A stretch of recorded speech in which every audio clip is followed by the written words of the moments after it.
एक बार फिर स्वागत है आपका। आज की इस वीडियो के अंदर हम स्टडी करने वाले हैं मैथमेटिक्स सब्जेक्ट के बारे में। और आज का हमारा जो टॉपिक होने वाला है वो है स्क्वायर एंड स्क्वायर रूट, यानी कि वर्ग और वर्गमूल के बारे में आज हम पढ़ने वाले हैं। आइए शुरू करते हैं।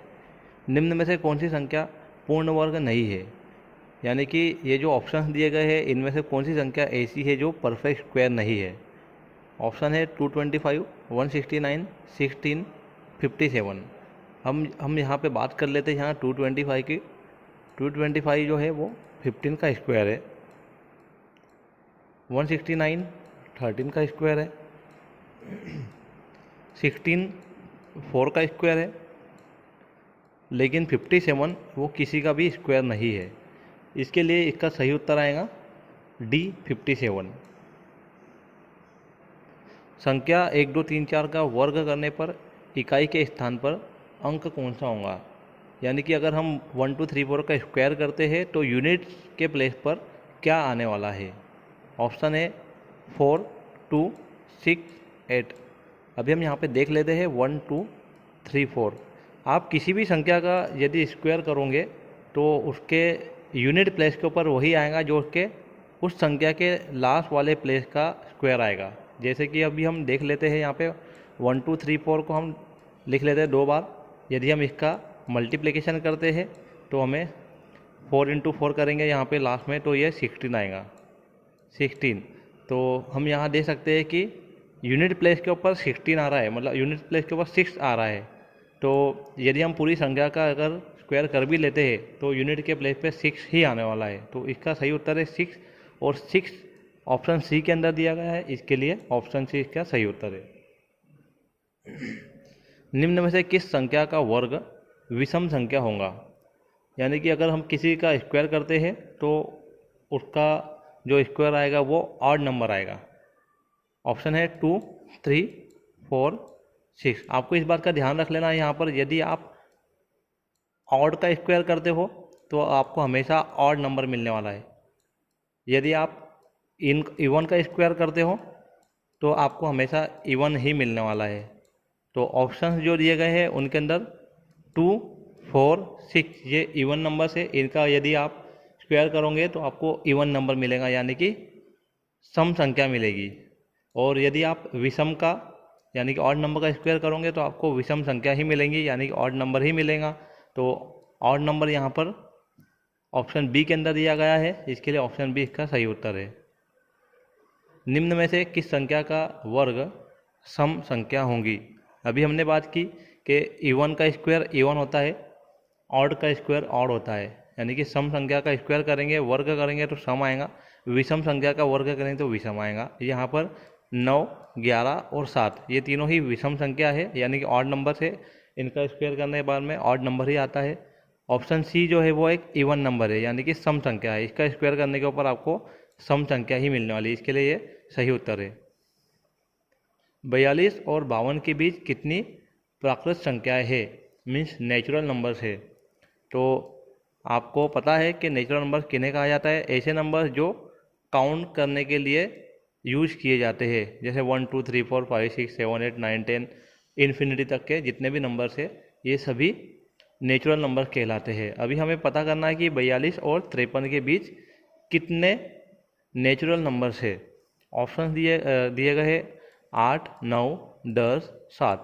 अब हम काउंट कर लेते हैं 43 44 45 46 47 48 49 50 51। तो 42 से अगर हम शुरू करते हैं तो 43 से 52 तक के हमें 51 तक के हमें काउंट करना है। तो 42 से 51 तक के अगर हम काउंट करते हैं तो आता है 9। तो 9 संख्याएं इनके बीच में रहेगी। एक समकोण त्रिभुज मीन्स राइट एंगल ट्राइंगल में कर्ण और एक भुजा, यानी कि हाइपोटेनियस और एक साइड 5 सेंटीमीटर और 3 सेंटीमीटर है, इसकी तीसरी भुजा क्या होगी। जैसा कि आप देख सकते हैं कि एक राइट एंगल ट्राइंगल है। राइट एंगल ट्राइंगल के अंदर आपको यहाँ पे दिया गया है कि हाइपोटेनियस जो दिया गया है ये कर्ण ये 5 सेंटीमीटर है, और एक भुजा जो है आपकी कितनी दी गई है 5 सेंटीमीटर। 5 सेंटीमीटर ये भुजा दी गई है। अभी आपको फाइंड करना है ये एक साइड, तो ये भी आपको पता नहीं है। आपको यहाँ पर यूज़ करना होगा पाइथागोरस का थ्योरम। पाइथागोरस का थ्योरम आपको यूज़ करना है यहाँ पर। पाइथागोरस के थ्योरम के हिसाब से आप यहाँ देख सकते हैं कि हाइपोटेनियस का square is equal to perpendicular square plus base square. अभी हमें यहाँ पर परपेंडिकुलर का वैल्यू फाइंड करना है। इसके लिए हम परपेंडिकुलर को एक तरफ रख देंगे और एच स्क्वायर, यहाँ पर बी स्क्वायर प्लस में था, वो इधर आने के बाद माइनस हो जाएगा, माइनस बी स्क्वायर। अभी हम यहाँ पे फाइंड कर लेते हैं एच स्क्वायर, मतलब एच की जगह पे 5 दिया गया है 5, बी के स्थान पर भी 5 दिया गया है। 5 का स्क्वायर होता है 25 माइनस यहाँ पर 3 दिया गया है आधार, मैंने 5 लिख दिया था, माइनस बी का स्क्वायर मतलब 3 का स्क्वायर होता है 9, ये आएगा आपका 16, पी स्क्वायर 16 आ रहा है। इसके लिए आप यदि आप पी का वैल्यू फाइंड करते हो तो आपका वैल्यू आएगा 16 का स्क्वायर रूट 4 जो दिया गया है वो ऑप्शन ए के अंदर दिया गया है। इसके लिए इसका सही उत्तर है ऑप्शन ए 4। एक रेक्टेंगल जिसकी भुजाएं यानी कि साइड्स 8 सेंटीमीटर और 6 सेंटीमीटर है। ये एक रेक्टेंगल दिया गया है और इसकी जो भुजाएं है यहाँ पर एक 8 सेंटीमीटर और 6 सेंटीमीटर, इस तरह से इसके दो साइड दी गई है। यदि ये साइड 8 सेंटीमीटर की तो ये साइड भी 8 सेंटीमीटर की होंगी, यदि ये साइड 6 सेंटीमीटर की तो ये साइड भी 6 सेंटीमीटर की होंगी। अभी आपको फाइंड करना है इसका डायगोनल, यानी इसका विकर्ण हमें फाइंड करना है। तो सेम जैसा हमने अभी पिछले एग्जाम्पल के अंदर परपेंडिकुलर और बेस हाइपोटेनियस इनके लिए पाइथागोरस का थ्योरम यूज़ किया था, उसी तरह से आपको यहाँ पे यूज़ करना है। डायगोनल यहाँ पर जो रहेगा वो आपका कर्ण रहेगा, यानी कि आपका हाइपोटेनियस रहेगा। तो यहाँ पर भी आपको सेम फार्मूला लगाना है, hypotenuse square is equal to base square plus perpendicular square, यानी कि कर्ण का स्क्वायर, ये कर्ण है, कर्ण का स्क्वायर बराबर है लंब के स्क्वायर के प्लस आधार के स्क्वायर के। तो 6 स्क्वायर प्लस 8 स्क्वायर, 6 स्क्वायर 36 आता है, 8 स्क्वायर 64 आता है और ये मिलाकर हो जाता है 100। Hypotenuse square is equal to 100, यानी कर्ण का वर्ग जो दिखाई दे रहा है आपको 100 दिखाई दे रहा है। इसके लिए अगर आप इसका जब स्क्वायर रूट लेंगे यानी वर्गमूल निकालेंगे तो आपको मिलेगा √100 इज इक्वल टू 10। तो यहाँ पर 10 ऑप्शन सी के अंदर दिया गया है, इसके लिए ऑप्शन सी इसका सही उत्तर है। वह सबसे छोटी वर्ग संख्या यानी स्क्वायर नंबर ज्ञात कीजिए जो 4 और 10 प्रत्येक से विभाजित हो जाए, यानी 4 और 10 से डिवाइड होने वाला सबसे छोटा स्क्वायर नंबर आपको फाइंड करना है। यहाँ हम देख सकते हैं कि 200, 50, 20 और 100 ये 4 ऑप्शन दिए गए हैं। आप यहाँ पे सॉल्व तो कर सकते हैं, लेकिन सबसे आसान तो आपके लिए ये है कि आपको पता है कि 200 किसी का स्क्वायर नहीं रहता है, 50 भी स्क्वायर नहीं रहता है, 20 भी स्क्वायर नहीं रहता है। आपके पास जो स्क्वायर बच रहा है वो सिर्फ ऑप्शन डी के अंदर है, जो कि सही उत्तर है, क्योंकि 100 जो होता है वो 10 का स्क्वायर होता है। 10 का यदि स्क्वायर करोगे आप तो 100 आ जाएगा। पहली बात तो यहाँ पर ये हो गई। अभी हम दूसरे तरीके से इसको देख लेते हैं कि 4 और 10 से डिवाइड होना चाहिए, 4 और 10 से डिवाइड होना चाहिए। तो ये सभी संख्याएं जो आप दे सकते हैं 200 जो है वो 4 और 10 से दोनों से डिवाइड हो जाएंगी, लेकिन ये बड़ी संख्या है। अगर हम उसको कंपेयर करें 100 के साथ में तो 200 तो बिल्कुल नहीं आने वाला।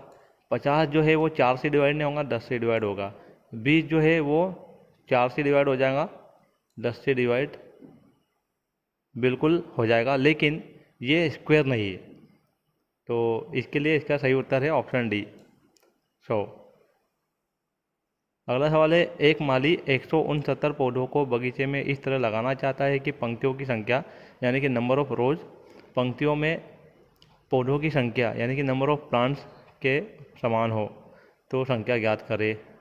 एक माली ने इस तरह से रो बना दी है, आपको उतनी ही रो बनाना है जितने आपको हर रो के अंदर आपको पौधे लगाना है। अगर यहाँ पे आप 5 पौधे लगाते हैं तो यहाँ पे भी आपको 5 रो चाहिए भी। इस तरह से अगर ये 5 रो है और पांचों रो के अंदर 5-5 पौधे लग रहे हैं तो इस तरह से इसका आंसर आएगा 5/5। ठीक है। अब यहाँ पर 5 का तो ऑप्शन दिया नहीं गया है, यानी कि यहाँ पर क्या होना चाहिए कि 169 पौधे भी होना चाहिए। ओके, तो हम जहाँ चेक कर लेते हैं, यदि ये 12 रो और 10 पौधे लगाता है तो ये संख्याएं समान नहीं है। 10 रो और 12 पौधे लगाता है, ये भी संख्या समान नहीं है। 10 रो और 10 पौधे लगाता है तो ये संख्या समान है, लेकिन अगर प्रत्येक 10 रो है और हर रो के अंदर 10 पौधे लगते हैं तो टोटल 100 पौधे ही लगेंगे, बल्कि आपको 169 पौधे लगाना है। उसके लिए आपको 13 और 13 पंक्तियाँ बनाना है और 13 पंक्ति में हर पंक्ति में एक पंक्ति के अंदर आपको 13 पौधे लगाना है। इस तरह से 169 पौधे आपके पास हो जाएंगे, क्योंकि 13 × 13 ये होता है 169। का सही उत्तर है ऑप्शन डी। संख्या 1 से 10 तक पूर्ण घन मीन्स परफेक्ट क्यूब संख्याएं कितनी और कौन सी है? परफेक्ट क्यूब होना चाहिए 1 से 10 तक। आप यहाँ देख सकते हैं 1 और 8। यदि 1 की बात की जाए, 1 जो होता है ये किसका, 1 का अगर क्यूब रूट देखोगे आप, 1 का क्यूब रूट होता है 1। 8 का क्यूब रूट होता है 2, यानी कि ये दोनों ही परफेक्ट क्यूब है। अगर आप 1 और 9 की बात करेंगे तो एक तो जो है वो परफेक्ट क्यूब है, लेकिन 9 जो है वो परफेक्ट क्यूब नहीं है। उसी तरह से यहाँ पर सिर्फ 1 यानी कि सिर्फ 8 नहीं है, बल्कि 1 भी परफेक्ट क्यूब है। तो 1 और 8 ये दोनों ही 1 से 10 तक की ऐसी संख्याएं हैं जो परफेक्ट क्यूब है, यानी कि पूर्ण घन होते हैं। तो इसका सही उत्तर है ऑप्शन ए। वह सबसे छोटी संख्या ज्ञात करो जिसमें 72 को गुणा करने पर इसका पूर्ण घन हो जाए। आपको सपोज आपके पास जो संख्या है वो एक एक्स है, कि एक्स को अगर हम 72 के अंदर मल्टीप्लाई करेंगे तो इसका परफेक्ट क्यूब हो जाना चाहिए। तो हम ऐसा मान लेते हैं कि वो संख्या एक्स से एक्स को मल्टीप्लाई करना है। अब आप देख लेना यहाँ पर 72 को आपका यहाँ पे फैक्टर्स पार लेना है, और यहाँ पे हम फैक्टर्स गिराएंगे उसके। यहाँ पर हम देख सकते हैं 36 आएगा, 18, 9,